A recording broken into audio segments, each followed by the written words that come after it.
Welcome to Suman TV. Vizianagaram జిల్లా కేంద్రంలో ఘరానా మోసమోటి వెలుగులోకి వచ్చింది. చిట్టీలు పేరుతో ఒక వ్యక్తి 3 కోట్లకు పైగా పంగనామాలు పెట్టారంటూ బాధితులంతా కూడా వన్ టౌన్ స్టేషన్ వద్ద ఇక్కడ ఆందోళనకు దిగారు. తమకు తప్పకుండా న్యాయం చేయాలనైతే ఇక్కడ నిరసన తెలియజేస్తున్నారు. సో ఒకసారి బాధితులతో మాట్లాడదాం. సార్ చెప్పండి, చిట్టీలు వేశామంటున్నారు, అంటే ఎవరి దగ్గర వేశారు, ఎంత మేర మీరు మోసపోయారు? సార్ నేను 2,25,000 చీటీ వేసానండి. ఇప్పుడు నేను 1,50,000 వరకు కట్టాను. అంటే ఇంతకుముందు చీటు పాడదామని వెళ్తుంటే అతను ఏడు చేస్తానంటే తాలూకు బయట వాళ్ళు ఉన్నారంటే చీటలు ఎవరు రాలేదు, బయట ఉన్నారని చెప్పేవారు. చెప్తుంటే ఫోన్లోనే మాట్లాడించేవారు. మనకి లాస్ట్ కొంతవరకు పాడేవారు. మొన్న అవసరం వచ్చి పాడుదామని సరికి జనరల్గా ప్రతి నెల 35,000-30,000 వెళ్ళేది. ఆ నెల 60,000 రూపాయలు చీటీ వెళ్ళింది. అవతల వ్యక్తి నేను ఎంత పాడుతున్నా అవతల అంటే జనరల్గా అతని తాలూకు వాళ్ళే పెట్టేసి మనకి చీటి డబ్బులు రానివ్వకుండా చేసేవారు. చీటి పాడుదామన్నా పాడినవ్వకుండా చేశారు. చీటీ పాడే విధానం ఎలా ఉండేది? అంత ఆన్లైన్లోనా లేకపోతే ఇంటికి వచ్చి? అండి అంత ఆన్లైన్లో ఉండి బయట ఇక్కడ మాకు విజయవాడ ఉన్నారు, తణుకులో ఉన్నారు, ఇక్కడ ఉన్నారు, అక్కడ ఉన్నారు అని చెప్పేవారండి. ఇక్కడికి 2-3 వస్తే ఇక్కడ మీ చీటి ఇది కాదు, మీ చీటి వేరండి, ఇంకొకరి చీటి ఇంకొకరు దేరండి అని చెప్పేవారు. అంటే ఇక్కడ వచ్చిన వాళ్ళకి ఇంకో లింక్ కలిపేవారు కాదు.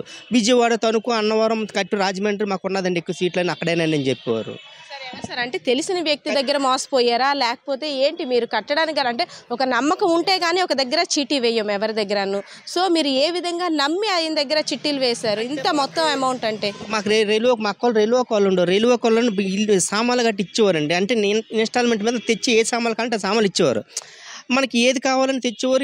నెలలకి ఎంతో కొంత ఇస్తే తీసుకుని వెళ్ళిపోవడం బాగా ఉండేవారు, అంత మంచిగా ఉండేవారు. మాకేంటంటే ఒక నమ్మకం అనేది ఏది ఆ మనిషి మీద నమ్మకం చాలా వరకు కలిగింది. ఇలాగ చెయ్యరు. మా అక్కలు కూడా అనేవారు, అతను అలాంటి కాదురా, నువ్వు ఏదైనా కట్టి చీటు కట్టుకున్నా పర్వాలేదురా, నీకు ఏ ఇబ్బంది లేదు, అతను సొంత ఇల్లే ఉంది అక్కడ, అతను చాలా మంచోడు, ఇంతవరకు నేను చాలా సామాన్లు తీసుకున్నాను, ఏ సామాన్లు కావాలని ఎంత కావాలని ఇస్తారు, మనకి ఎప్పుడు ఎంత కడితే అంత తీసుకుంటారు అంటే నేను అలాగా ఆటోమేటిక్గా మనకు అలా 10 మంది కడిసారు, 10 మంది ఇదే విధంగా చెప్పేసరికి మనం ఏం చేసామంటే ఆటోమేటిక్గా సీటు కట్టడం మొదలెట్టాం. కట్టినప్పుడు బాగానే ఉండేది, లాభాలు వచ్చేది, బాగానే ఇచ్చేవారు. ఈ సంవత్సరం మధ్య నుంచి ఏటయ్యిందో మరి అర్థం అవ్వలేదు. మన చీటు కట్టిన తర్వాత నాకు వచ్చే కృష్ణ 2,25,000 చీటు వేస్తాను కృష్ణ, మరి ఇదే లాస్ట్, కొంచెం మరి తర్వాత అంత వేగంగా వేయను, అటు కట్టండి అన్నాను.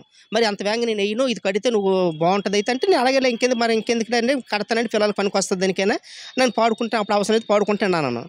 అనేసరికి మనం ఆటోమేటిక్గా ఏంటంటే మన అవసరం పాడుకుందాం వెళ్ళే టైంలోన మనకు పాడకుండా మనం ఎప్పుడు 30,000కి వెళ్తే ఆ నెల మనం పాడే టైంకి 60,000 చేశారు. నేను అప్పుడు కన్నా ఇదేంటంటే అతను ఎవరు రాలేదంటున్నారు, ఏడు చేయలేదంటున్నారు, మరి ఎప్పుడు మాకు బాగానే ఉండేది, ఈ ట్రిప్ ఏంటంటే ఎలా చేస్తున్నారంటే, లేదు కృష్ణ మరి నీకు అవతల వ్యక్తి వాళ్ళకి అర్జెంట్ అట అన్నారు. మరి నెక్స్ట్ మంత్ వెళ్తే నెక్స్ట్ మంత్ అదే జరుగుతుంది.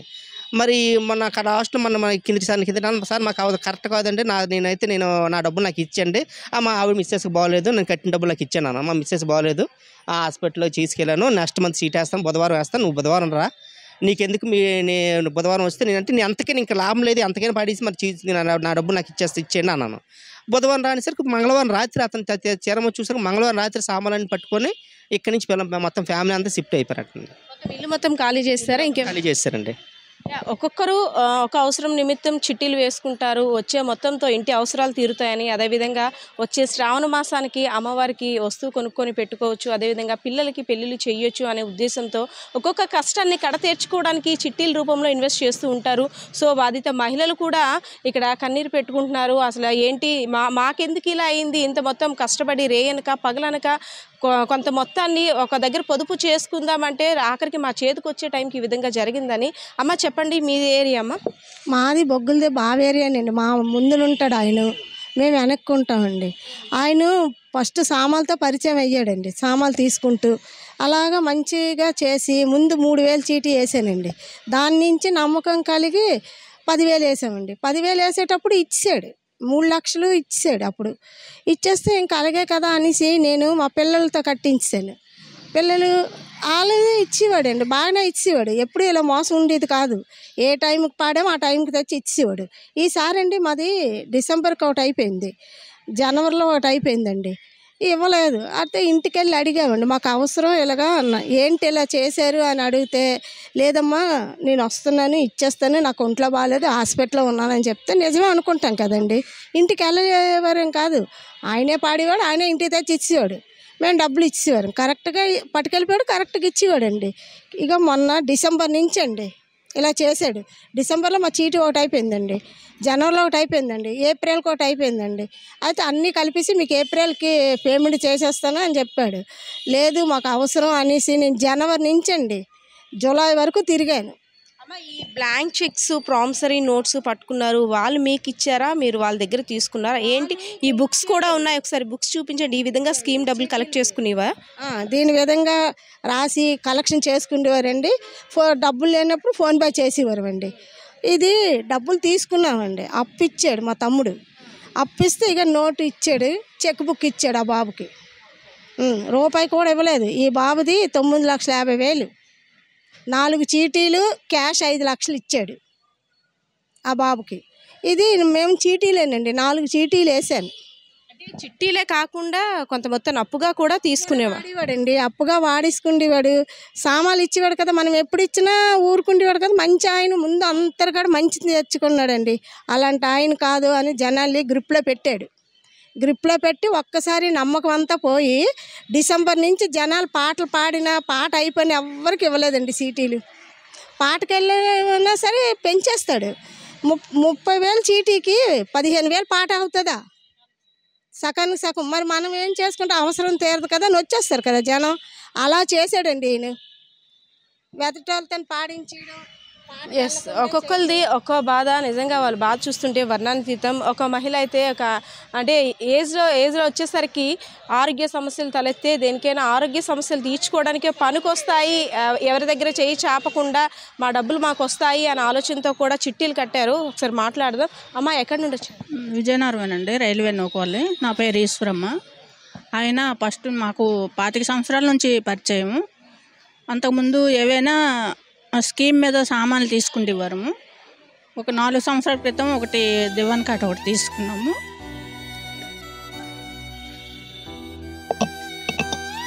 భాగోద్వేగానికి లోన్ అవుతున్నారు. అంటే ఎవరు తీర్చేది కాదు, ఆర్చేది కాదు సమస్య. మీరు అనేటట్టు ఆరోగ్య సమస్యలకి పరిష్కారం అవుతుందని, అదేవిధంగా ఆడపిల్లలకి ఎంతో కొంత మన చేతి సాయం అందించవచ్చు అని తీసుకున్నారు. సో అంటే గతంలో ఎప్పుడైనా ఇలా అంటే మధ్యలో బ్రేక్ చేసి డబ్బులు ఇవ్వడం కానీ ఏం చేయలేదా? ఎప్పుడు ఏం అవ్వలేదు. నేను కట్టడం అయితే మేము ముందు ఒకసారి కట్టాను. నేను 5,000 నెలకెన్ను. మా పాప అల్లుడు వైజాగ్ ఉన్నారు. ఏం చేస్తారు? నేనేం చేయను. నాకు 3 పిల్లలు, 2 అబ్బాయిలు, ఒక అమ్మాయి. ఒక అమ్మాయి వైజాగ్ ఉంటుంది. వాళ్ళకి కూడా చెప్పాను. పిల్లలు దాచుకోవడానికి మీ ఖర్చుల కోసం ఇచ్చిన డబ్బుల్ని, వచ్చిన పెన్షన్ డబ్బుల్ని ఇలా కట్టారా? మా చిన్న అబ్బాయికి ఇంకా పెళ్లి కాలేదు.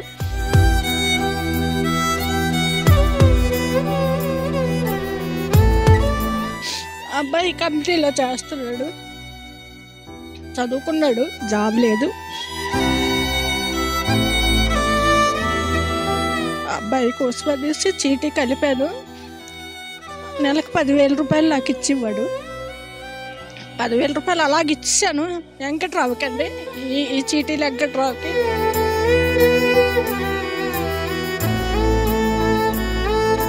ఇది అంటే నేను ఫస్ట్ 5,000 వేసాను. మా అల్లుడాలకి చెప్పాను, మీరు వేసుకోండి, పిల్లలు ఉన్నారు కదా, స్కూల్ ఫీజులకి గట్రా పనికొస్తాయి, ఒకసారి దాచుకోవడం అంటే దాచుకోలేము అని చెప్తే వేసారు. అప్పుడు వాళ్ళకి డబ్బులు ఇచ్చారు. అయిపోయాక ఫోన్పే చేసాడు. రెండోసారి నాకు నా సీటీ అయిపోయాక నా డబ్బులు నాకు ఇచ్చేసాడు. నాకు కొద్దిగా అవసరం ఉందమ్మా, ఇంట్లో ఏదో ప్రాబ్లం ఉంది, మీకు 1 నెలలోన మీకు ఇచ్చేస్తాను అని చెప్పాడు. అయితే ఎలాగ ఇచ్చేస్తావు అనేసి అంటే, ఏటి ఇస్తావు నాకు, ఏటి ఆమె. మీరు చీటీ పాడిన డబ్బుల్ని అప్పుగా మళ్ళీ తీసుకునేవాడు తను. అంటే నేను ఒకసారే వేసాను ఫస్ట్. ఆ సీటీ నాకు ఇచ్చాడు తెచ్చి 75,000. నాకు డబ్బులు అవసరం ఉన్నాయి, 1,00,000 రూపాయలు కావాలన్నాడు. నేను అందులో ఇంకా 25,000 కలిపేసి 1,00,000 రూపాయలు ఇచ్చాను. నాకు ఆమె ఏమి ఇస్తావంటే, ఇగో ఈ నోట్ రాసి ఇచ్చాడు.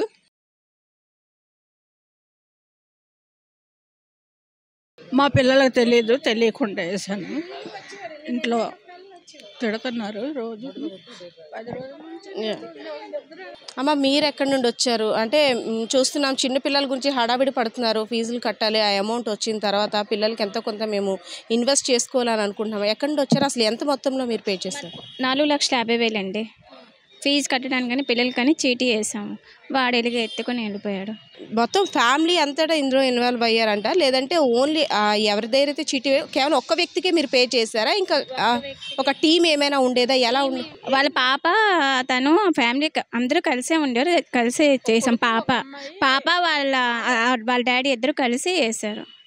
మరి ఎన్ని రోజులుగా ఈయన కనపడడం మానేశాడమ్మా? 16వ తారీఖు నుండి కనబడడం లేదమ్మా. 16వ తారీఖు నైట్ స్టేషన్లో కంప్లైంట్ ఇచ్చారా? పోలీసుల నుండి ఎటువంటి సమాచారం? ఈ రోజు ఇచ్చాము.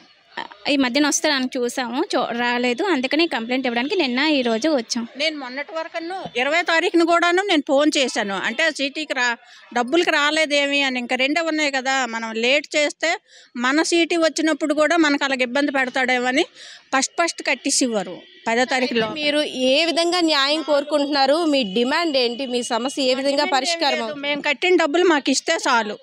మేము కట్టిన డబ్బులు మాకు చాలండి. అలాగే సీఏ గారితో మాట్లాడడం, మీకు మనకు సానుకూలంగా మా అందరి దగ్గర ఎవరెవరికి ఏ ప్రాబ్లం ఉన్నాయి, ఎవరెవరు ఎంత ఏటి కట్టారు అన్నీ రాయించుకున్నారు. మనకి అన్ని లిస్ట్ అంతా తీసుకున్నారు. ఎవరెవరు ఫోన్పేలో కట్టారు, ఎలా క్యాష్ కట్టారు, ఏటి కట్టారు అన్నీ ఇమ్మన్నారు. సార్ తీసుకొని మీకు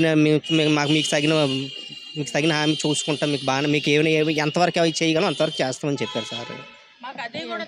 చూస్తున్నారు కదా, బాధితులంతా కూడా ఆందోళన చెందుతున్నారు. బికాజ్ ఆఫ్ కొంతమేర ఇన్వెస్ట్ చేసుకుంటే మన ఇంటి అవసరాలకి పనికొస్తాయి, పిల్లల పెళ్లి చేయొచ్చు, అదేవిధంగా ఏదైనా ఆరోగ్య సమస్యలు తలెత్తితే దానికి ఉపయోగపడుతుంది, కొంత మొత్తాన్ని పొదుపు చేసుకొని ఆ వచ్చే డబ్బుతో కొంత వినియోగించుకోవచ్చు అనే ఆలోచనలో ఉన్న ఈ బాధితులందరినీ కూడా ఘరానా మోసం చేశాడని చెప్పుకోవచ్చు.